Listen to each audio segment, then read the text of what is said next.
tonight to have the speaker, John Stocke, who is here from CU Boulder. I grew up in Longmont and took courses at CU and arrived about the same time as an undergraduate as he did.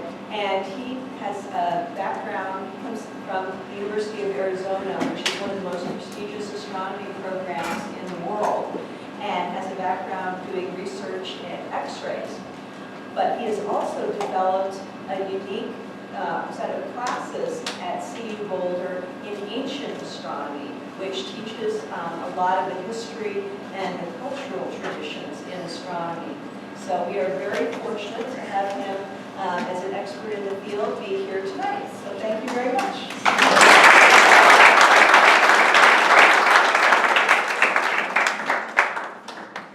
Can you hear me? Is this too much? You let me know either way. So my name is John Stocke. I work at CU Boulder. I've been there since 1985. Time flies. Besides what I'm going to talk to you tonight about, I'm also doing research primarily with the Hubble Space Telescope. I'm part of the science team at CU that built a spectrograph called the Cosmic Origin Spectrograph that works on Hubble to discover the nature and the chemical composition of gases in space. And so it's a wonderful diagnostic tool, and it's made Hubble even more powerful than it was originally. So very happy to report that the telescope is operating wonderfully, and that in fact it's operating better than it has in the past. And so we look forward to at least 5 more years of operation of the telescope, and perhaps even more. And it's doing things now that it could not do originally. So we're quite pleased with that. Any of you want to talk about that later on, I'm happy to do so. But tonight I was asked to talk about sort of another passion I have, which is the study of ancient skies, what I might call ethnic astronomy.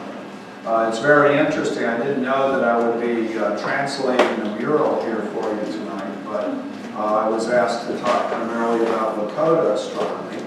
But what's interesting, of course, is that not only do we have this beautiful depiction of the sky according to the Lakota, who, of course, had homelands not too far away from here, but also in the back here, we have the more standard depiction, that standard simply in the sense that most people are familiar with it, of the Greek Babylonian constellations. But of course, luckily for us, no one owns the sky. And in fact, if the Greeks owned the sky, it would be a bad thing these days, because given their economy, they probably want to sell it. But happily for us, they don't have that chance. But it's forgotten that virtually every culture had their own sky. Of course, they were the same stars, they were the same objects, they were the same pattern. But the minds of humans in different cultures made very different things. So someone in the wintertime sky who looks at Orion can hardly imagine a depiction that's not some sort of standing figure with 3 stars for a belt. Oh, very nice. The Spanish sailors, when they sailed around the world, used to call those 3 belt stars of Orion the Tres Marias, the 3 Marys. And they were very sure and comforted by the Tres Marias, because they knew that if they saw them, and you can see them anywhere on the planet, since they go directly over the equator, that in fact they weren't too far from Spain, they felt. They could still see the stars at home. But look at this with the Lakota, and I will show you depictions of it. Orion here is depicted in a very different way, not as a standing figure at all.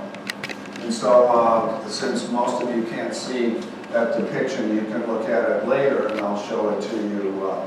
I'll show it to you projected, so we can talk about it.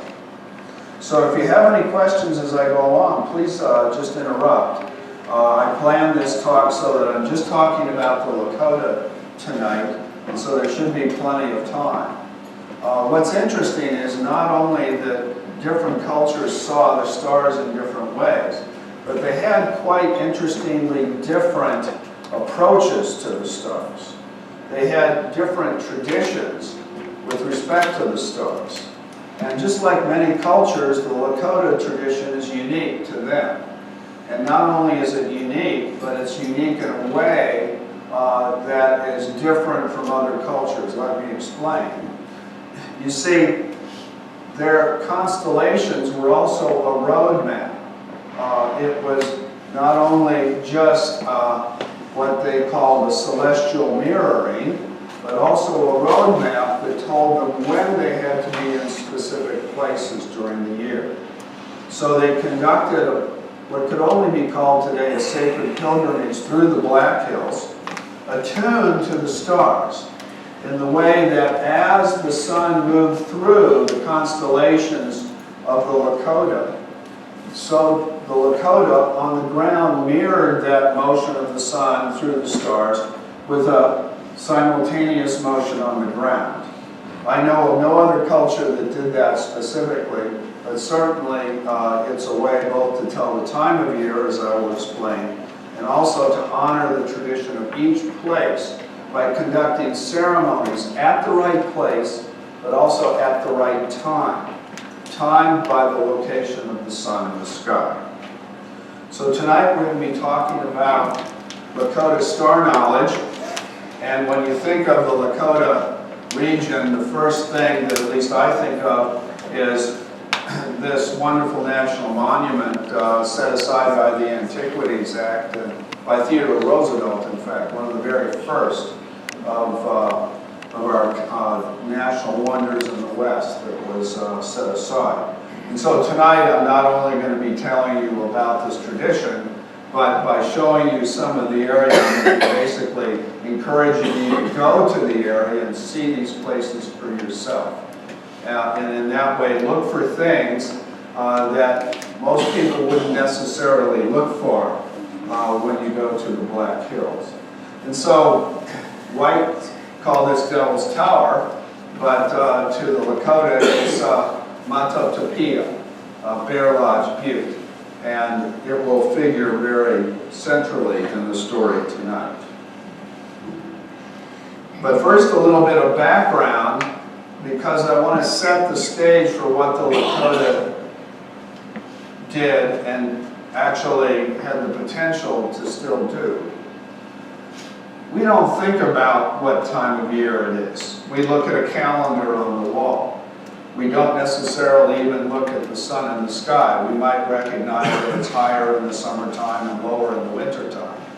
But we wouldn't necessarily think about using that as an indication of the time of year. Because it's now somewhat more remote, we don't make direct observations that tell us that. But of course, ancient people had to. If they didn't have a calendar on the wall, and even if they did, sometimes it got wrong, it got off. And so it was important to be able to make observations to set a seasonal calendar. Now most people think today, oh, well, we have atomic time, right? There's a cesium clock in Boulder, in fact, that is the time standard. But each and every year, that time by the atomic clock is compared to the location of the sun. And so there's a comparison done by the National Institute of Standards in Boulder and the Naval Observatory in Washington, D.C. to see if the location of the sun matches the atomic clock. And if they don't quite match, which do you think has changed? Well, we don't have any control over the sun, right? So we add or subtract what's called a leap second, if it's necessary, to the time on the atomic clock. And you, of course, wouldn't necessarily notice this, but all of the time associated or connected to that atomic clock, all the internet time is adjusted by that second if it's necessary.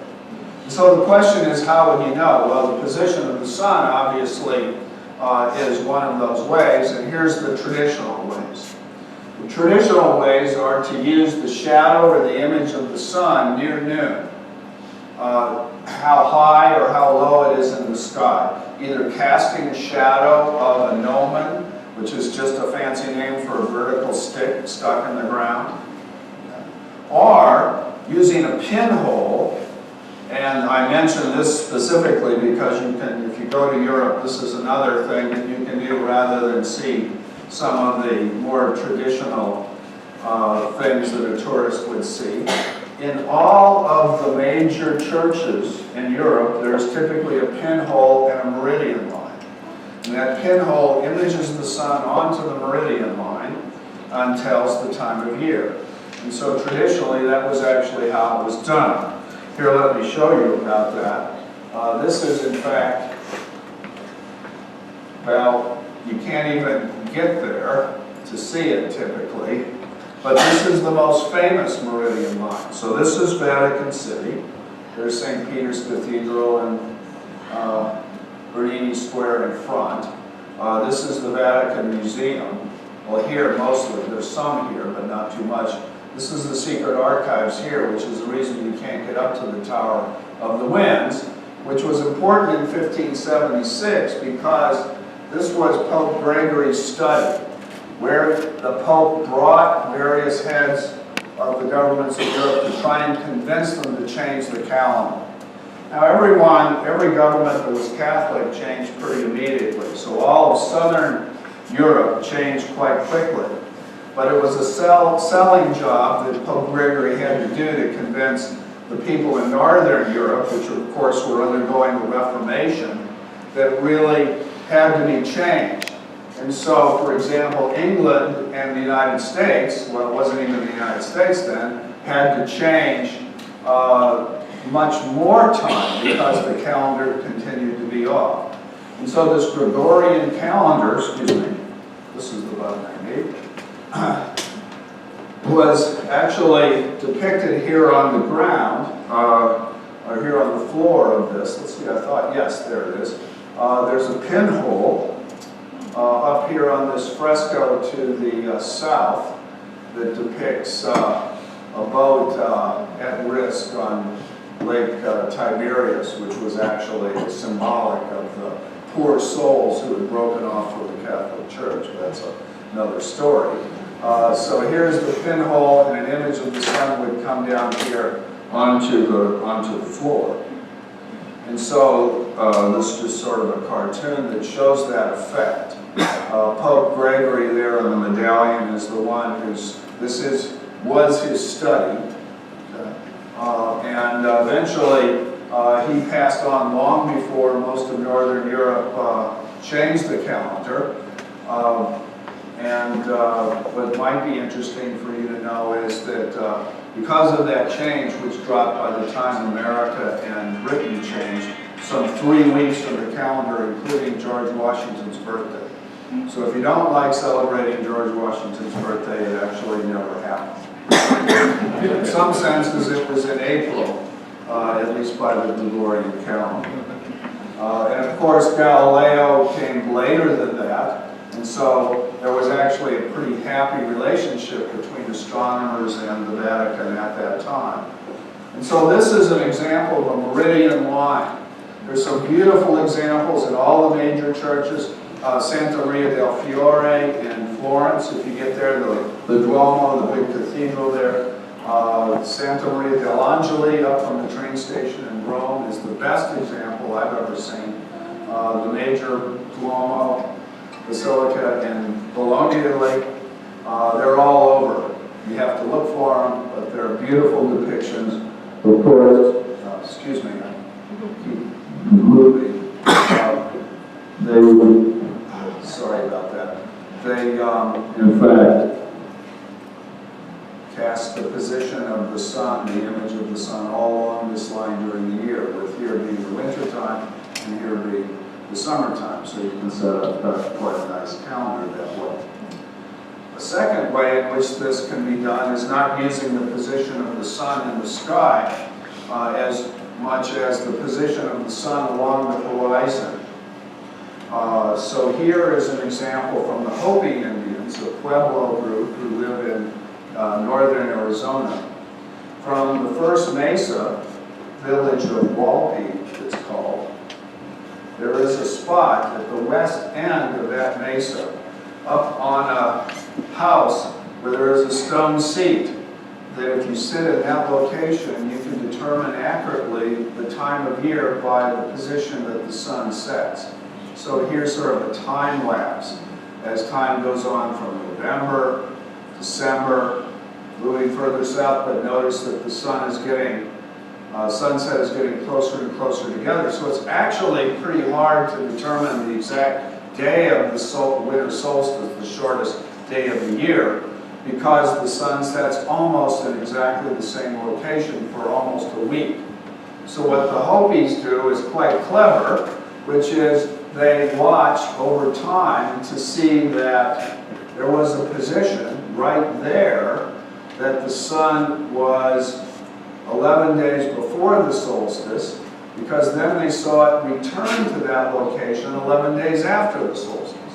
So after many years of observation, they simply divide by 2 and find the time of the solstice. So it's much like the swing of the arc of a swing or a pendulum.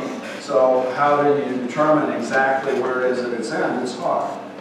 And so they determined that by looking back a ways. And so on December 10th, they see the sun set in this notch, and that allowed them to determine, oh, it's 11 days until the soil, our winter solstice ceremony. And so this is another way in which traditional people could determine the time of year and accurately set the time of year. However, these first methods, and even this third method that I'm not going to talk about because it works only in the tropics, the 2 days of year where the sun passes directly overhead. These are all methods that typically are used by people who are settled. So the Europeans living in cities, they have a church, and they're locating the position of the sun in the sky relative to something they built. With the Hopis, yes, there was the sunset over the mountains, but they had to have a location. So people that moved around do not have that advantage. It's not easy to determine the time of year by these methods if you're moving around all the time. You have to go to some fixed place. And sometimes they did that, but sometimes it was not so easy. So there's another method that could be used, and that's what I want to spend the rest of the time talking about tonight. It's the position of the sun relative to the stars. So-called heliacal rise means stars that rise with the sun in the east. And as the season goes on, there are new stars that appear in the east because the sun is moving west to east through the stars continually. Well, that's just a reflection of the Earth's motion around the sun, but from our location on the moving Earth, it appears that the sun is moving west to east through the stars, like this, through the stars. And so, let me show you how that works by this simple cartoon. Let's say we were looking south and we had some very wonderful eyes that allowed us to see both the sun and the stars during the daytime. What we would see is that the sun is in a certain grouping of stars, in this case the zodiac constellation of Gemini. Zodiac constellation is, well, that's the importance. Those are the stars that are along the path of the sun, the so-called ecliptic plane in the sky, the plane of the solar system. And so at this time of year, the sun is in Gemini. And as the day goes along, of course, the sun and the stars are going to rise in the east and set in the west. So this whole configuration moves as one because it's really not those objects on a daily basis that are moving. It's the Earth turning that's creating that apparent motion. So the sun and the stars move east to west across the sky because the Earth is turning west to east. In fact, all motions in the solar system are west to east. So as the sun over many weeks and months moves, it will move west to east through these zodiac constellations. So where the sun is, where the sun is with respect to the stars is a way of determining the time of year without having any sort of an apparatus on the ground. You can just refer to things in the sky. But, well, without magic eyes, how does someone do that? How does anybody do that? Well, you can't observe exactly the stars that the sun is in, but you can observe the stars to the right of the sun and to the left of the sun. As this entire configuration goes down, the sun will set, the stars of Gemini will no longer be up, but the stars of Cancer and Leo will be visible in the west above where the setting sun is. Likewise, in the morning, as the sun comes up, Gemini is not going to be visible, but Taurus, including the Pleiades, Aries and Pisces, these constellations will be visible rising before the sun, the so-called heliacal rise. So a clever person who knew the stars would be able to, well, the fancy name is interpolate, okay? Draw a line between these and figure, I see Taurus in the east at dawn, I see Cancer in the west at sunset, and the sun's in Gemini. So this is possible to do. In fact, the Pleiades are that one group of stars that everybody seems to use to do this, because they are so remarkable in their appearance. They are a grouping of stars bright enough to see as a physical group in the sky, easy to pick out. And so I've given you the various names. The only one you might know specifically would be this one, right? And so if you're wondering about that name, which actually in Japanese means a joining together, which is why the company chose that name. But if you look on the bumper, the front bumper of that car, you will see how many stars the Japanese tradition is that Subaru has. Does anybody know how many stars it has? Six. So there are 6 stars on the front bumper of the Subarus in the configuration of the Pleiades. This configuration. Is that the same as the 7 sisters? Yes. And so different traditions say there's different numbers of stars there. Why there are 7 is still somewhat of a mystery. In fact, I wouldn't claim any great perfection in my eyes, but depending on the quality of the night, I can either see 6 or I can see 8. I've never seen 7. But that obviously is my problem. You can decide on your own how many stars are there. This goes back to ancient Greece, where the Pleiades, in fact, were used to time the time of sowing, reaping, all of this. And then the interesting thing, they were hidden from your view for a period of 40 full days, both night and day. But then once again, as the year moves around, they reappear at the time for you to be sharpening your sickle. Are they in, I'm sorry. That's one okay. question. Yeah. Are they in constellation? They are in Taurus. Taurus. So okay. where is Taurus here? I have to get organized. Here we go. We're here. So there's Taurus. Pleiades should be right there. Okay. Pleiades should be right there. Okay. So I think I placed them in about the right spot here. Yeah. So there's the Pleiades. Okay. They're on the back of Taurus. Oh, I'm sorry. Thank you. Yeah, my pleasure. So these traditions are worldwide, using the stars that are seen just before the rising sun, the position of the sun in the stars, worldwide tradition of setting the seasons. So now we're going to come closer to home.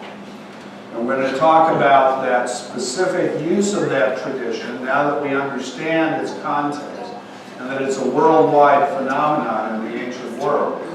Now we're going to see how the Lakota Indians did this specifically. But first, let's talk a little bit about the geography on the ground so we can understand the geography in the sky and how they're related. So most of you, and I didn't think to locate Earth on here, but of course it should be about there, right?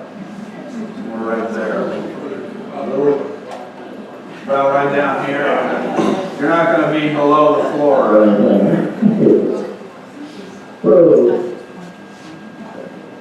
So, getting ahead of myself here. So the Lakota territory is primarily out here on the plains, but also here in the Black Hills. So just over into South Dakota. Devil's Tower, Matotopia, Bear Lodge Butte sits about there. And we're also going to talk about a location in the Bighorn Mountains over here. So this was the region of the Lakota in the summertime. South of here and on the plains is the region that the Lakota placed their winter camps, the places where they live in the winter time. So this is the depiction of the geography on the ground. If we look at the Black Hills from space, now of course the Lakota didn't have this view, but it's basically a circular, formation of hills. Well, we call them hills here. People back east would call them mountains. They're quite beautiful, and I'll show you a few pictures. Highly recommend. It's not that far, right? It's less than a day's drive from here. It's quite a beautiful area. Not only Devil's Tower over here, but also the central region of the Black Hills. Up here at Spearfish Canyon at the north. Oh, there it is, right there. Okay. It's a lovely area. And it hasn't been quite as devastated by the beetles as we have here, but it's had its problems as well. So it's basically a circular configuration. And so if we're looking at that geography on the ground, then what is reflected up into the sky is actually also a circular configuration. This is a circular configuration of stars that we normally see in the winter time. So as we're looking at night in the direction away from the sun, we see that collection of stars. But this, of course, means that in the summertime, that is the region that the sun moves through. And here I've put a red line here to indicate the approximate location of the ecliptic, the path of the sun, west to east, as the year goes on. So just for orientation, for those of you who know the sky, here is Orion. So notice that it's not a standing person to the Lakota. It's part of the sacred hoop. And it also depicts an animal here that has 3 ribs. It's often depicted, actually, this is a depiction of the buffalo, not just any animal, but specifically the buffalo, with the head here at the Pleiades, and the tail here at Sirius, the brightest star in the sky, excuse me.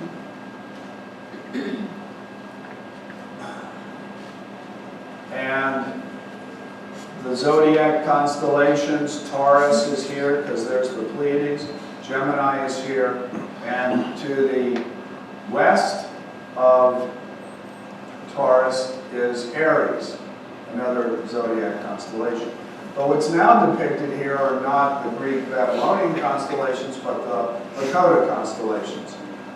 This is Dry Willow Constellation, or sometimes shown as a bundle of sticks. And you have it right here on your depiction, right here. Yeah, there. And then here is the sacred hoop with the Pleiades there, and Gemini there, Gemini there. Gemini is Matotopia, Bear Lodge, the Bear Lodge constellation. So now what we have is a celestial mirror in the sky of the Black Hills with apparently more L's than are necessary. And so one could imagine then that there are locations in the Black Hills related to each of these locations. Okay. A location here I'll talk about, Harney Peak.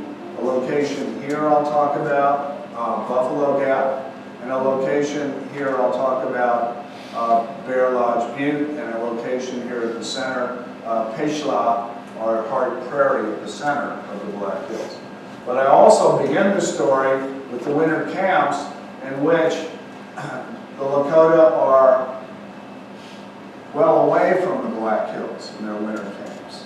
And then as the sun begins to move towards the Dry Willow constellation, Then the streams are thawing out, it's time for spring. Traditionally, this is close to the spring equinoxes, we'll talk about it a little bit later. In fact, then they know it's time to go out and gather the inner bark of the dogwood tree that occurs in the river bottoms where they are camping to make the mixture for the pipe smoking for their pipe ceremony. So not only does this indicate spring, it indicates a specific ceremony. They are in the right place for that. They're away from the Black Hills, but it's now the right time to do that ceremony. So let me show that to you. So here's a typical winter camp. Can you imagine? I think we have it a little hard today when it gets cold, but believe me, it must have been quite difficult for them. But they had things to do. This is an example of one of the things they did every year. This is called a winter count blanket. It's actually the hide of a buffalo scraped. And then they depict the major events that occurred during the year. And they're not writing a book, but in a sense they are. They're using depictions to show some of the major events. And I don't even know what all these are, but some of them actually look celestial in some way. Depictions of something extraordinary that happened in the sky. But then also things involving animals and some involving people during the year. And these depictions get quite elaborate. And luckily we have many examples of these still in existence. This one I think actually comes from the Denver Museum of Nature and Science, so they're still around. So when the sun reaches this location, relative to the stars, they know it's time to start gathering this material for the pipe ceremony because the sun is next to the dry Willow Constellation, and it's the right time, it's near the spring equinox. So they gather it, they smoke it, all of the groups of the Lakota do it at the same time, and so it becomes an important ceremony at that time of year. Then the sun continues, and it gets closer and closer to the sacred hoop. And as it approaches the sacred hoop, the Lakota know it's time to break their winter camps and begin to move towards the Black Hills, just as the sun is moving towards the sacred hoop. So again, the whole sense is that sacred hoop in the sky is a reflection of the Black Hills, and so as the sun moves, the Lakota are going to move in complete concordance with the motion of the sun. Very Native American, staying in tune with the natural elements. And so as they then break their camps and move towards the Black Hills, as the sun comes close to the sacred hoop in the sky, the Lakota are going to move to a location where the sun is, so which is sort of over on this side, which in fact is an area that's very close to the highest peak. Here's another depiction that shows that highest peak. Harney Peak it's called today. I'm sure they didn't call it that back then, but this was a location where they did the ceremonies, particularly for the young women. And so at that time of year when the sun moved next to the Pleiades, Winchichila-Sakowin, that's the Lakota name for that grouping of stars. It means 7 girls. That was the time that at Harney Peak they would conduct the ceremonies, the puberty ceremonies for the young women. And so they were at the right place at the right time because they watched the stars and watched the sun move through the stars. And so here's that concurrence then, is showing that the Pleiades are related directly to Harney Peak. There's the dry willow, they're still in winter camps. And a little bit later they're going to move to Buffalo Gap here. That's not well shown in this depiction. There's Hart Prairie and there's Bear Lodge. Beautiful. So as the sun moves in this direction, the Lakota are going to move through the Black Hills. And here's Harney Peak. So it's the highest point in the Black Hills, and it's not only dramatic because it's high, but you begin to get a sense of the rock formations and the beauty of the area and why they would want to go there specifically to hold these ceremonies. So if you go to the Black Hills, there's no way you want to miss this region, because let me just quickly show you what it has to offer. Just beautiful rock spires, towering pines, everywhere you look, pretty much. A natural location where you'd want to hold a ceremony if you were a tribe moving through the area.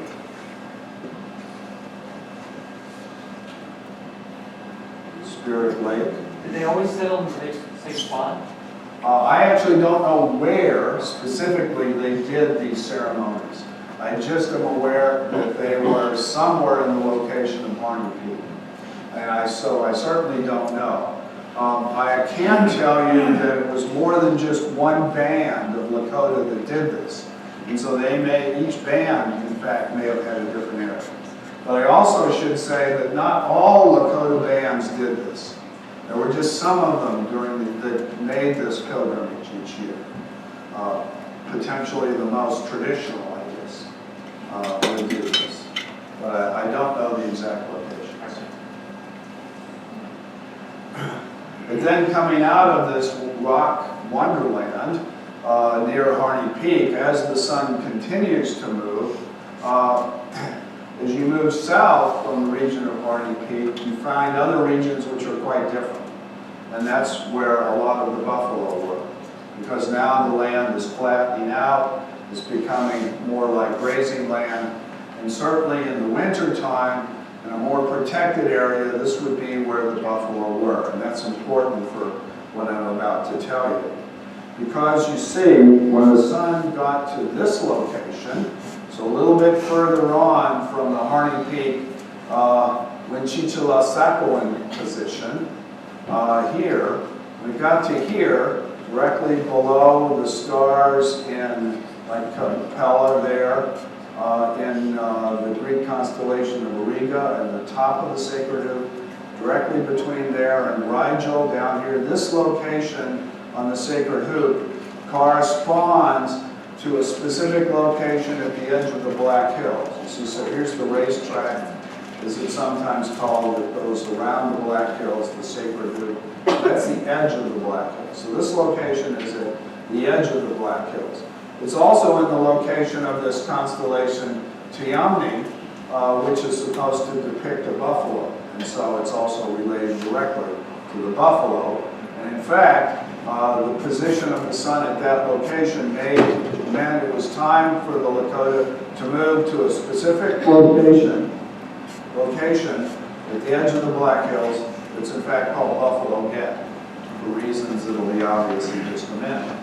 So the buffalo are moving that way, and here it is, Buffalo Gap, viewed from the inside of the Black Hills. So just to orient you, here are the edge of the Black Hills here, and here are the Great Plains out beyond them. This is still inside the region that would be thought of as the Black Hills. So, but rolling grassland now, plenty of place for the buffalo to be.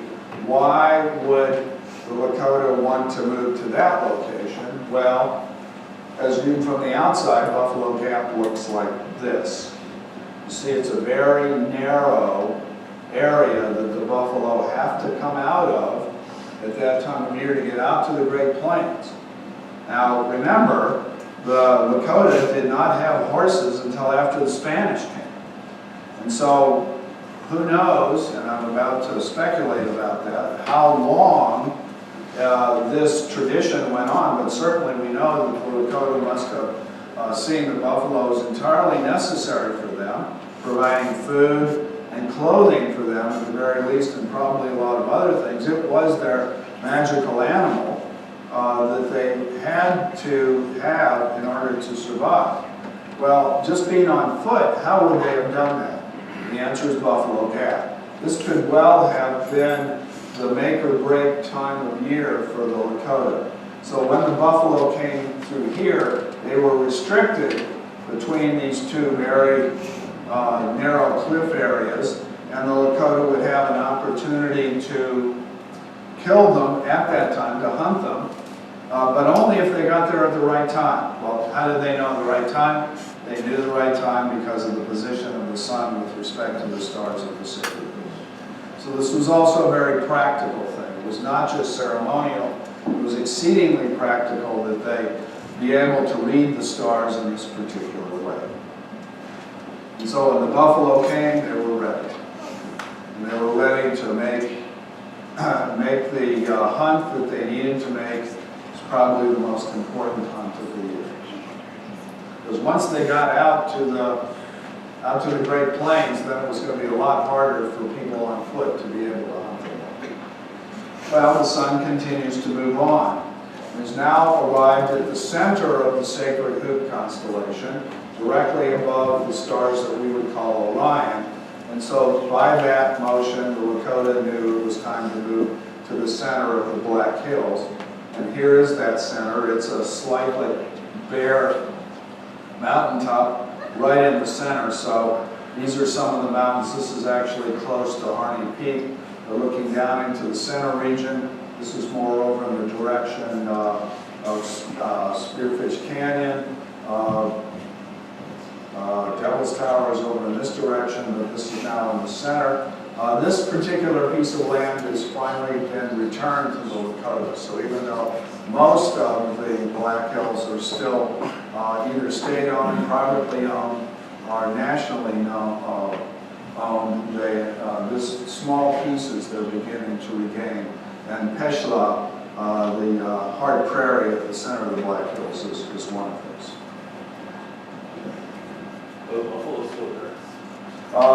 Buffalo, very few. You saw pictures of a few, but they're, they are there, and they are managed by wildlife managers in the state or national system, but they are not necessarily running free. They are free, but they're not many of them, is what I wanted to say. There are a few. And then the sun continues to move, of course, and close to the time of the summer solstice, although I'll talk about that in a minute, the sun moves into the edge of Matotopia, the Bear Lodge constellation. So that's this group of stars here. And when it does that, the Lakota move to Bear Lodge Butte, Devil's Tower, and conduct the sun dance. So again, it's the right time of year to do this. It's the right time. The sun is at its highest position in the sky. They couldn't determine that very well without the kind of fixed apparatus that we talked about for the other cultures. But here they're just using the position of the sun relative to the stars. And the stars in this case are the stars that we would call Gemini, the stars of Matotopia. So here is the motion of the sun from the winter camps past Harney Peak. There's Buffalo Gap down there, so Harney Peak is about there. So when the sun is at the Pleiades, go to Harney Peak. When it's above Rigel, between Rigel and Capella in the sky, go to Buffalo Gap. Then Hard Prairie, actually, there were also ceremonies, mostly the bands came together at that point. There's one place where we have records that the bands came together and conducted peace ceremonies between the various bands to solidify that they weren't hostile to each other. And then the sun continues to move to the Bear Lodge constellation. Then they went to Bear Lodge Butte. And seen from the Black Hills, there is Bear Lodge Butte. Looks pretty small from this distance. But as you get closer, of course, it's extremely dramatic. Anybody been here? Quite a dramatic location, just rising out of the plains. Like you come around it and suddenly it dominates the entire landscape. So it's quite something. Most people see this kind of a view getting very close to it, but for the Lakota, there's an area just to the north of Bear Lodge Butte, which was a flattish area. It's a little bit further away, which is almost certainly the location that they conducted the sun dance, and I'll show you the evidence in just a moment. because in this field you can actually see prayer flags at various locations. And it was a big open area where lots of people could have gathered. Bear Lodge Butte still dominates the whole scene, but in fact it's a little further away.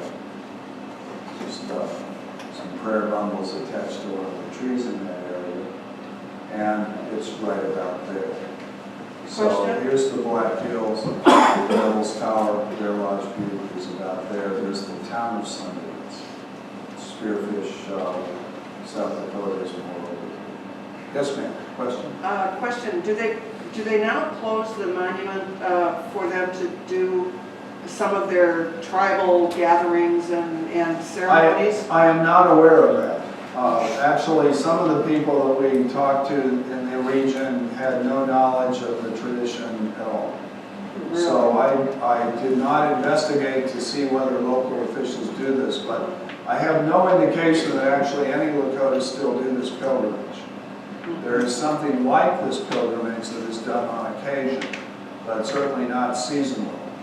The Sundance, you may know and have heard of in other locations, and in fact it's been adopted. That particular tradition has been adopted by many Native American groups around the West, and even outside of the West.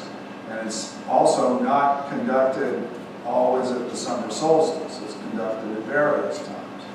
And so this was the original tradition at the summer solstice at Bear Lodge Butte, but since then it's diversified.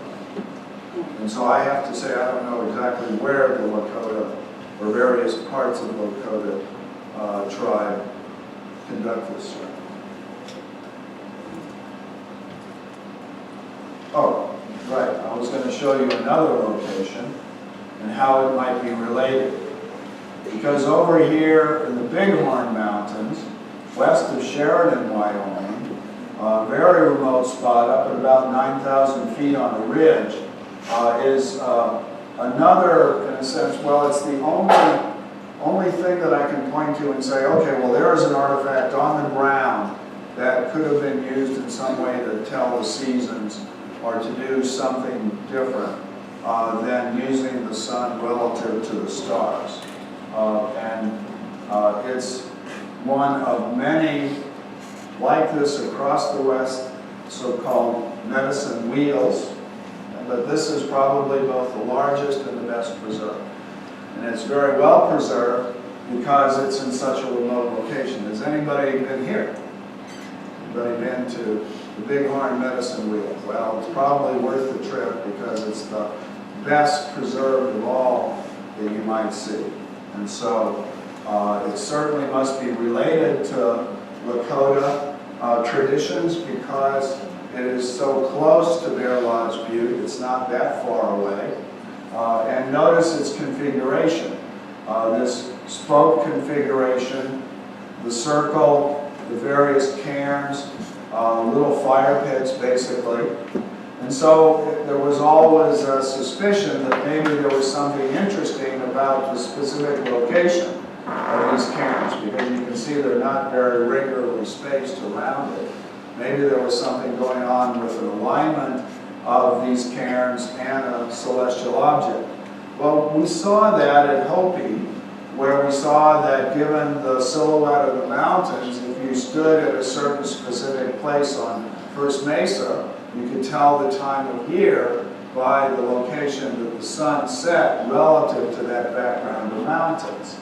So even though the mountains could be used here, what might also be used is a so-called back site relative to a foresight. So back, as you stood back and looked across this foreground, you might see a location in this direction in which something was rising or setting. And in fact, an investigation done years ago by a man at the High Altitude Observatory in Boulder named Eddie found that there were in fact locations like this, that the sun rose on the summer solstice exactly in that direction, as shown here. And the summer solstice sunset also had an alignment between one of these cairns and the rocks, but notice that it's not very exact. Okay. There are stars also in other directions, and except for Aldebaran, what's interesting to me here is that all of these are in the sacred group, except for Fomalhaut here. I'm not sure how seriously to take this particular one, since it's not even very active.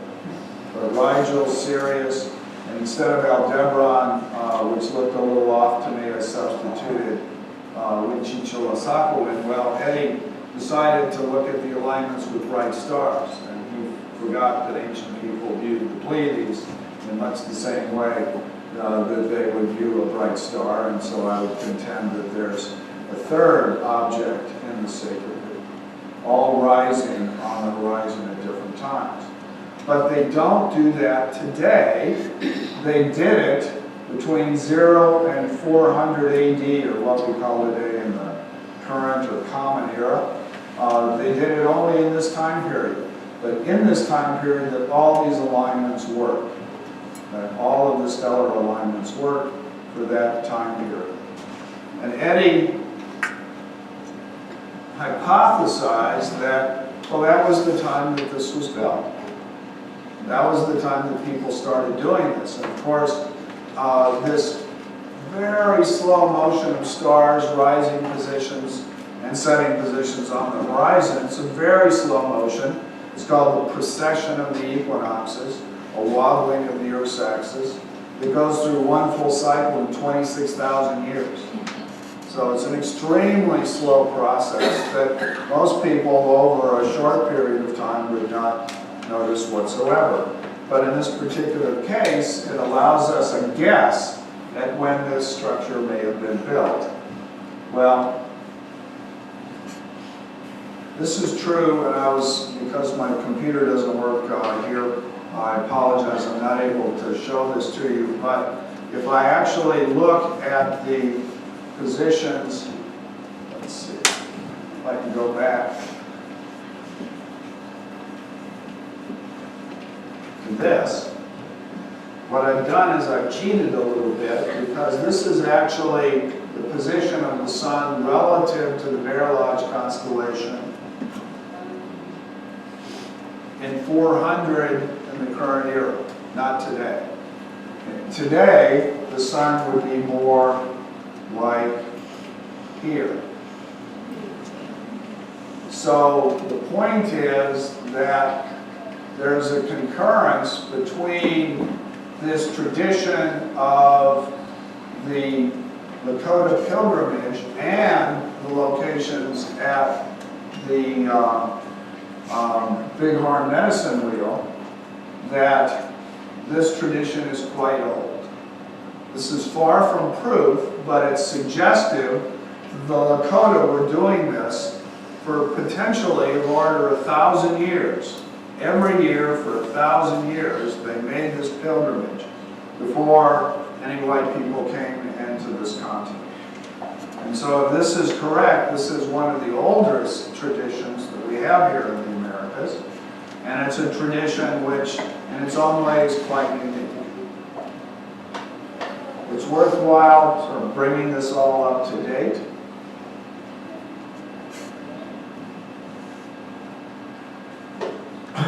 Because the sun dance, which when whites came in was seen as a violent tradition, rather than a tradition of purification and dedication to the tribe and the land and to all of nature, which is the way it was meant, was seen as a violent tradition and was outlawed by the U.S. government in 1899. Now, since then, because of the wonderful freedom of religion that we have in the Bill of Rights, Native Americans have been able to practice this again. We've seen a proliferation of the sun dance tradition since then. But it also reminds that not only were these traditions squelched for a significant period of time, but the very heart of the Lakota people, the Black Hills themselves, were in fact violated in another way. Yes, ma'am, you had a comment or question? I can't remember, why did they outlaw the sun dance? Well, they outlawed the Sundance because there are parts of the Sundance which were viewed as not so much violent as painful. Ooh. They were seen as the white people saw them as more like a punishment because part of the tradition is actually in purification. To tell you a little bit about it, the tradition was to use eagle claws to hook the flesh of either the chest or the back, and then allowing the dancer, the sun dancer, to actually lean away from how he was tethered by the eagle claws to create a tension, which then created the significant amount of pain. The purpose of all of that was to bring on visions, a vision of what this person could become in their life, and it's actually quite traditional in ancient cultures to have such a right to bring on visions, to create knowledge, continuing knowledge for the tribe. But that was seen by the Christian missionaries who came into the area, and the U.S. government agreed that this was seen as a violent tradition which needed to be outlawed. Yeah. If you want to see an accurate depiction of the Sundance, there is a made-for-television series called Into the West that was actually produced by Steven Spielberg about 10 years ago. A more radical depiction of this is in an old movie called A Man Called Horse. Yeah, I've seen that. Yeah. So you know a little more radical version of the Sundance. That was pretty radical. Yeah. Indeed. So we'll leave that to the rest of the group's imagination. So in 1868, western South Dakota, including the Black Hills, were ceded to the Lakota. But not for very long, because in 1877 gold was discovered in the Black Hills, and the treaty was violated, and has been violated ever since.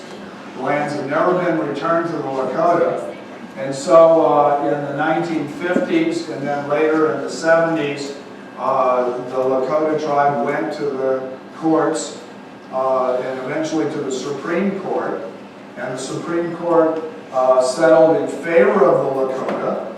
They ruled that the U.S. government had violated the Treaty of Laramie in 1868. But it was far beyond that, sadly, now, and the land could not be returned. Instead, the Lakota were offered a monetary settlement, which they refused. And they continue to refuse, and the Black Hills continue to be not theirs. And so I thought about that as I drove through the Black Hills. Beautiful area, but not only just a beautiful area, it was in fact the traditional area in which this beautiful pilgrimage was conducted each and every year. It was part of their sacred tradition, and it's not possible for them to continue that in any meaningful way because the Black Hills are no longer theirs. So that's the tradition, but each and every tribe in North America, and of course ancient and indigenous tribes today in other areas of the world, all have their own interesting, in many cases, relationship with the stars. And that's what's fascinated me in the last few years, because these traditions are extremely varied, including things that you cannot really imagine when you think about the Greek Babylonian sky, as if that is the depiction of the heavens. There are groups in the southern hemisphere that have dark constellations, that are silhouettes against the Milky Way. There are people in the southwest of here, not too far away, earlier ancestors of current Pueblo, Hopi, and Zuni people who had amazing traditions and who were able to construct device that can tell not only the precise time of year, but also the interesting and long-term, 19-year, in fact, long-term cycle of the moon. There's only one other device in the world that can do that in ancient times. So besides modern computers, there's one other place besides Chaco Canyon and northwest New Mexico that can do this, and it's in England, and it's called Stonehenge. And so there are interesting traditions throughout the world, and if you're in contact with native and indigenous people today, just ask. These traditions we're losing them.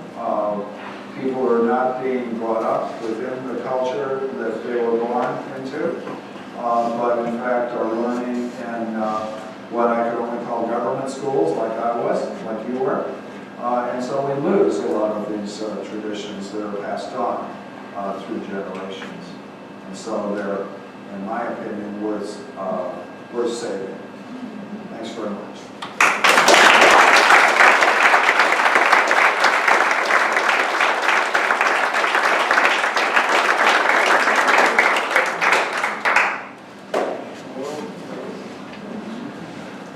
Other questions or things you want to talk about? Yeah. Aren't the Lakota different because they have the written records, like that depiction they had on the buffalo? Doesn't that make sense? Different. Well, they had some depictions, but there was no depictions of those buffalo skins, those winter counts recorded historical events. Pilgrimage happened every year, and so it was not necessarily recorded of these. But even into the 1800s, there's quite a magical winter count blanket of 1834, which is depicted. The symbol means the night many stars fell. And so there was this dramatic meteor shower, the Leonids we call them today, in November of 1834. And these happen on a 33-year cycle. They're dramatic only every 33 years. There was one in 2002. It was quite dramatic. But we were able to place what year that was. Lakota aren't keeping the Gregorian calendar, right? But those are for historical events.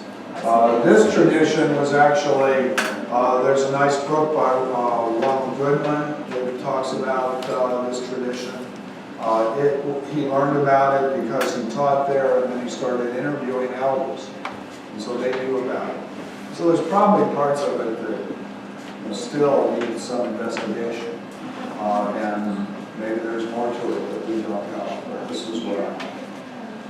That's a good question. Yes, sir. You pointed out how the buffalo captain was really important that it was in tune with the calendar when the buffalo moved to the area. But the other events you talked about really could have happened at any point in time. They weren't really calendar-oriented, were they? Well, they were in a sense because they're rituals. And if you think about the rituals that ancient people did, including our ancestors, they actually were tied specifically to the seasonal calendar. And so in this way they are. And so the arrival at Harney Peak, because the sun was at that location, that was like deemed, well, that's the appropriate time to hold these puberty ceremonies for the young women. It was a specific time of year. It was after it had started to get warm, but it wasn't too much in the summer. It was before they were all going to gather at Hard Prairie, so practical matter now. Now, when the various bands came together, now the young women had already gone through their ceremonies, and so they could be interested in the young men who were going to be there as well. So in practical nature, certainly. But more importantly, these ceremonies are tied very specifically to times of year. And of course, we do the same. Easter is tied to a specific time of year. Christmas is tied to a specific time of year. We have to have calendars that tell those times. But this was their calendar. Thanks. You mentioned that most of the Lakota tribes follow this same Yeah. but there are a few that don't. Do we know if their astronomy is different, report? We don't. It's actually just because the information that I have came from this one study where just a few elders were interviewed, it's rather incomplete. I've done similar things with a couple of Navajo Hatali, medicine men they're sometimes called. But those are just two traditions, they're two men. And so I have the tradition of the Navajo astronomy according to those two men in a sense. Now I believe that it has a wider application than that, but there may be specifics that we've missed. And so it's, I would feel pretty good about the general circumstances here because it makes sense astronomically, right? It makes sense astronomically. And so it's something that I feel pretty secure about. Details, how many tribes did it, how many bands did it, how many didn't, I don't think we really know. Thanks. Okay. Okay, the sky is pretty clear, so we have a few stars out yet. It's still fairly light. We have the moon out. Well, what time is it? Is it we still okay for the space station? It's too light. It's too light. Yeah, we can see it. You like, No, 8, what is the time? 8:38. 8:38 now? Well, I think we just missed it. Yeah, but it's fairly light out still to the northwest, so it's hard to see. The 10 o'clock is probably the best. Have a good night.